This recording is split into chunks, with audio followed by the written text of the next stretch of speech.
Dr. Babasaheb Ambedkar explained his views in his statement submitted in reply to a questionnaire issued by the Commission and was called to evidence on 15 December 1925. He discovered that each member of the Commission carried his own book, Problem of Rupee, its origin and its solutions, which proved to be a seminal influence on the formation and establishment of Reserve Bank of India. Nobel laureate Amartya Sen once said in an interview, Dr. Ambedkar is my father in economics. He is a true celebrated champion of underprivileged. He deserves more than what he has achieved today. However, he was a highly controversial figure in his home country, though it was not the reality. His contribution in the field of economics is marvelous and will be remembered forever.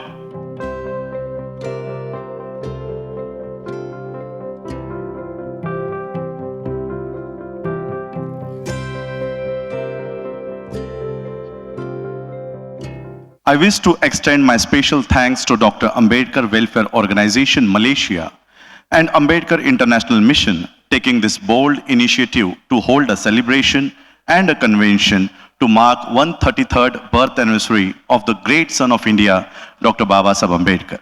It is an honor for me to be here to address you today. Dr. Babasaheb Ambedkar was a foremost champion of civil, political, and human rights of the 20th century. Born in social conditions in India, where his own countrymen treated him as an untouchable, he was consigned to be unfit for human association. He arose through dint of his intellect and strength of character to challenge the prevailing social and political prejudices of his time. He became first law minister and principal architect of Indian Constitution after India achieved independence in 1947. Dr. Babasaheb Ambedkar played a pivotal role during Indian independence movement. His commitment to establish human dignity, decency, and equality ranks him amongst the world's greatest thinkers. Despite facing crushing misery and ignominies throughout his life, Dr. Babasaheb Ambedkar left a lasting legacy for the people of India, steering the country towards democracy with a firm belief in fundamental rights, liberty, equality, fraternity, economic and social justice. Most of you are well familiar with his life and philosophy and unrelenting mission to establish human decency. His contributions are in many diverse subjects as anyone could care to study on this planet. His unfathomable thirst for knowledge in economics, law, sociology, anthropology, philosophy, history, political science, etc. is a never-ending list. He was a polymath, having the professional expertise as a jurist, economist, socialist, journalist, politician, social reformer who dedicated his entire life for social, economic, and political upliftment of the downtrodden.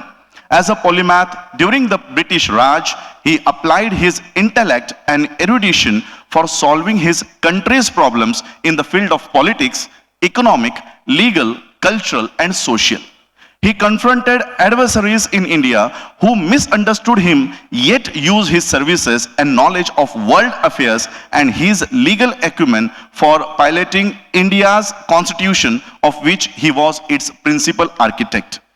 I will briefly touch on his economic legacy, an area often ignored in public narrative, so will serve as a reminder of his economic legacy. Economics. Economics is a specialized and technical subject, and some people find the subject boring, yet we all are affected by decisions made by our politicians, guided by economists and financial advisors. It is the preserve of the professionals in business, finance, and government. John Kenneth Galbraith, a Canadian economist, once remarked that in economics, hope and faith coexist with great scientific pretensions and also deep desires for respectability. Thomas Sowell, a US economist, once remarked that the first lesson of economics is scarcity. There is never enough of anything to satisfy all those who want it. The first lesson of politics is to disregard the first lesson of economics. Modern economics emerged as a distinct discipline in the 18th century, in particular with the publication in 1776 of The Wealth of Nations written by Adam Smith. Stephen D. Levitt and Stephen J. Dubner, US economist, once remarked that economics is, at the root, the study of incentives, how people get what they want or need, especially when other people want or need the same thing. Dr. Ambedkar was a trained economist who grappled with many economic theories prevailing during the latter part of the 19th century and early 20th century. India was in the grips of British Empire, and at the same time, challenges presented by Marxian influence, who believed that economic organization of society forms the basis for its social and political organization. For Marx, economics therefore drives social change. Marx saw history not in terms of war or colonialism, but as a progression of different economic systems which gave rise to new forms of social organization. With the rise of market came merchants, and with the factory came industries. Dr. Babasaheb Ambedkar disagreed with Marx, who called for violent revolution as per his Communist Manifesto. India could not produce a unified proletariat due to the social paradigm of caste and untouchability. However, during his earlier period, Dr. Babasaheb Ambedkar directed his studies toward a devastating critique of the finance and economics operating under the aegis of the British Empire. In this regard, Dr. Babasaheb Ambedkar stands out and shines above all for his unmatched patriotism of highest mark. His early economic focus is a critique of the British handling of economic affairs of India in their colonial capacity. From 1913, when he received Baroda State Scholarship, he went to Columbia University. In 1915, June, he submitted his MA thesis on ancient Indian commerce, measuring in economics with sociology, history, philosophy, and anthropology. In 1916, he also offered another MA thesis on ancient Indian commerce, measuring in economics with sociology, history, philosophy, and anthropology. In 1916, he also offered another MA thesis, National Dividend of India, a historic and analytical study. It was this that later became the nucleus of his PhD. In 1916, at the London School of Economics, he started to work on his doctoral thesis, The Evolution of Provincial Finance in British India. He discontinued his studies due to shortage of money. He left London and returned to India in August 1917. Upon his return in 1917, amongst his numerous endeavors to find work, he started a business firm in Bombay offering advice to the dealers in stocks and shares. It promised good income, but soon it became known to all that the proprietor was an untouchable and he had to close it down. In 1918, he published a thought-provoking paper, Small Holdings in India and Their Remedies, in the Journal of Indian Economic Society, arguing that industrialization would foster and facilitate the enlargement of holdings and that industrialization must precede consolidation. He returned to London in late 1920 to resume studies and rejoined London School of Economics and later studied at the Grays for his bar at law. In June 1921, he submitted MSc thesis, Provincial Decentralization of Imperial Finance in British India.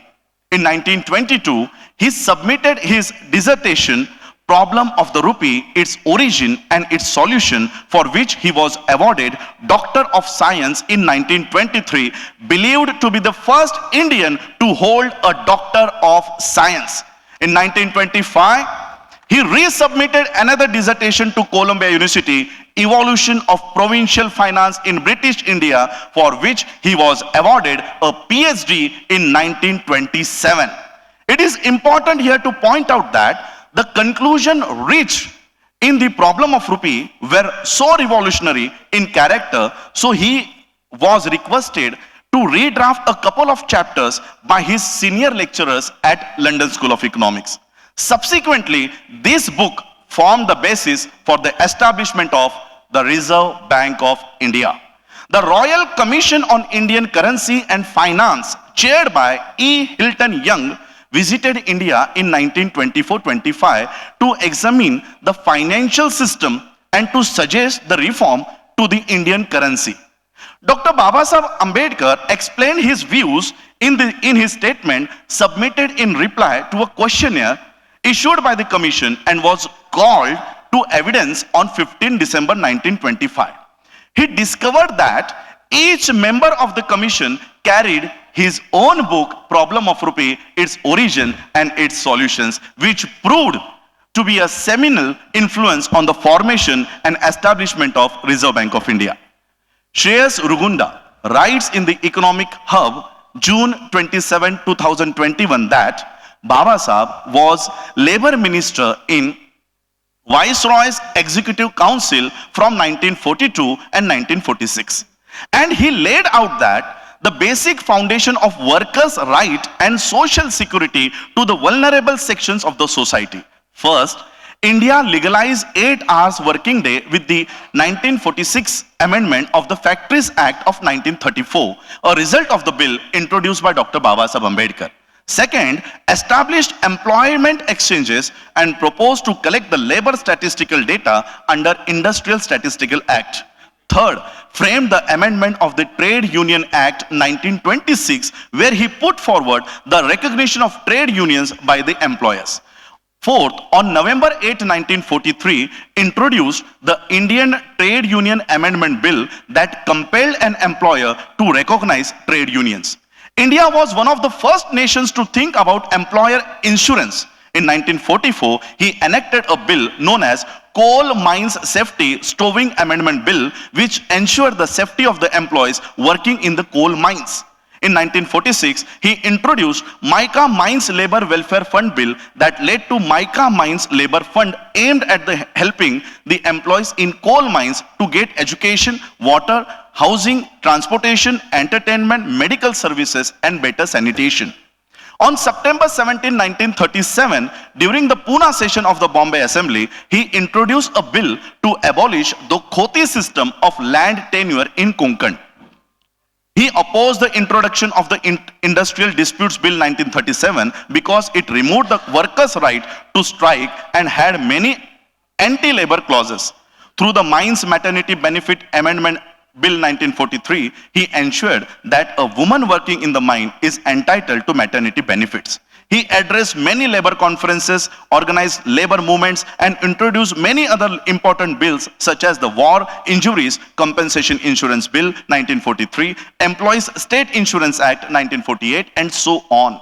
In summary, Babasaheb Ambedkar introduced dearness allowances, paid holidays, health insurance, extra pay for overtime, provident fund, labor welfare fund, technical training scheme, laws for women, women labor welfare fund, Women and Child Labor Protection Act, maternity benefit for women, maternity leave. It can be observed that Dr. Babasaheb Ambedkar was foremost an economist. From a very young age of 24, his MA thesis was on ancient Indian commerce.